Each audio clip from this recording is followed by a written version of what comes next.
শারীরিক চাহিদা মেটালেই ভালো স্বামী হওয়া যায় না। মনে রাখতে হবে পুরুষ ভাইয়েরা, আমি আপনাদেরকে দৃষ্টি আকর্ষণ করে বলছি, আপনি শুধু আপনার স্ত্রীর শারীরিক চাহিদা মিটাইছেন আর আপনি মনে করতেছেন মনে হয় আমি একজন উত্তম পুরুষ হয়ে গেলাম, উত্তম স্বামী হয়ে গেলাম। না বাবা, একজন নারীর শারীরিক চাহিদা মেটালেই ভালো স্বামী হওয়া যায় না। ভালো স্বামী হওয়ার মতো কিছু কোয়ালিটি, কিছু গুণ আপনার ভিতরে থাকতে হবে। তাহলে আপনার স্ত্রী আপনাকে হৃদয়টা উজাড় করে আপনাকে মহাব্বত করবে, ভালোবাসবে। আপনি জানেন, ভালো স্বামী হয় তারাই, ভালো স্বামী হয় ওই সমস্ত স্বামীরাই হয় ভালো স্বামী যারা স্ত্রীর প্রতি শারীরিকভাবে খেয়াল রাখে, মানসিকভাবে তার দেখাশোনা করে। শারীরিক এবং মানসিকভাবে যদি আপনি আপনার স্ত্রীর বেলায় অ্যালার্ট থাকতে পারেন, সচেতন থাকতে পারেন, ওই সমস্ত পুরুষকে পেয়ে নারীরা আনন্দ ভোগ করে যে আমি, আমার কিছু থাকুক আর না থাকুক, আমি আমার মনের মতো একজন স্বামী আমি পেয়েছি, যে আমার মনের কষ্টগুলা বুঝতে পারে, যে আমাকে শারীরিক চাহিদাও দিতে পারে, মানসিকভাবে শান্তি দিতে পারে। এমন গুণ যদি আপনি অর্জন করতে পারেন বাবা, তাহলে মনে রাখতে হবে আপনার স্ত্রী আপনাকে পেয়ে সে আনন্দিত। আমরা তো মনে করি কি জানেন, যে আমি তার সাথে সেক্স করেছি, তার সাথে আমি সহবাস করেছি, এতে মনে করেন আমি বীর পুরুষ হয়ে গেলাম। না, তার শারীরিক মানসিক সব দিক দিয়ে আপনাকে খেয়াল রাখতে হবে। কিছু নিয়ম আছে, যেমন আপনার স্ত্রী অসুস্থ অবস্থায় আপনার স্ত্রীর পাশে আপনি থাকতে হবে। একজন নারী যখন অসুস্থ হয়ে যায়, আপনার স্ত্রী যখন অসুস্থ হয়ে যায়, তখন আপনি কি করেন? ডাক্তারের শরণাপন্ন হন। অনেক জমিদার সাহেব আছে এমন যে স্ত্রীকে ডাক্তারের কাছে নেবে এমন সময়টাও তার নাই। কিন্তু বাবা আপনি জানেন না, টাকা দিয়ে কিন্তু সব কাজ হয় না।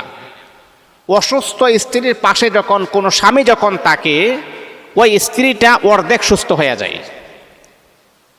একজন অসুস্থ স্ত্রীর পাশে যখন তার স্বামী যখন তাকে তার হাতটা যখন ধরে রাখে আর বলে যে তুমি টেনশন করবা না, অচিরেই তুমি সুস্থ হয়ে যাবে ইনশাআল্লাহ।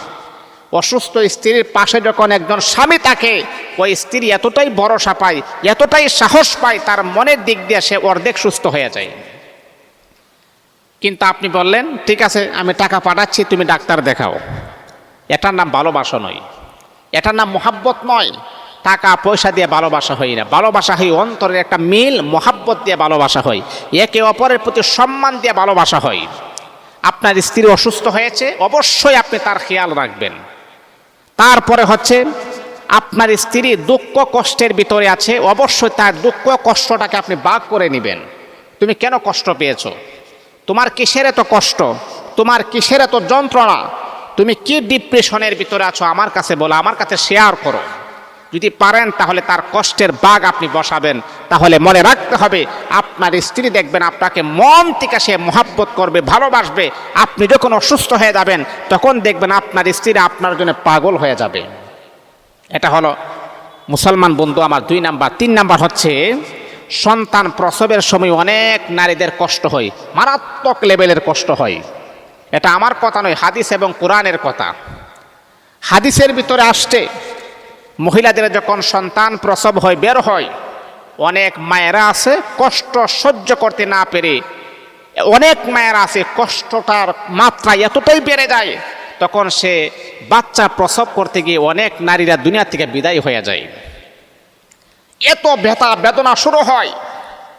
বাবা আপনার সন্তানটা তার পেট থেকে বের হবে, আপনাকে বাপ ডাকবে, ওই সন্তানটা বের করার জন্যে আপনার স্ত্রী কি পরিমাণ কষ্ট ত্যাগ স্বীকার করতেছেন।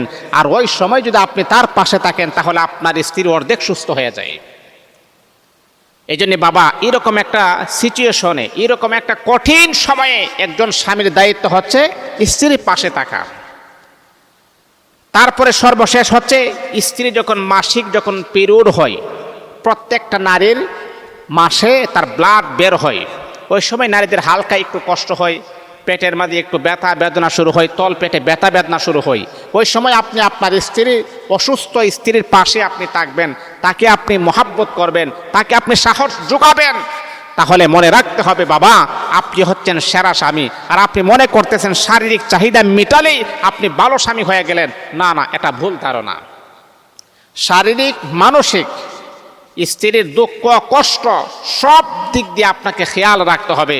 তাকে সান্ত্বনা দিতে হবে, তার কষ্টের সাথী আপনি হতে হবে, তার সুখের সাথী আপনি হতে হবে। একজন নারী যখন বিবাহ বসে তখন তার কাছে সবচেয়ে আপন মনে হয় তার স্বামী। এই পৃথিবীতে যত মানুষ আপন আছে সবচাইতে আপন মনে হয় আমার স্বামী। আর ওই স্বামী যখন তার সাথী হয়ে যায় তখন ওই নারীটা সবচাইতে বড় সুখী হয়ে যায়।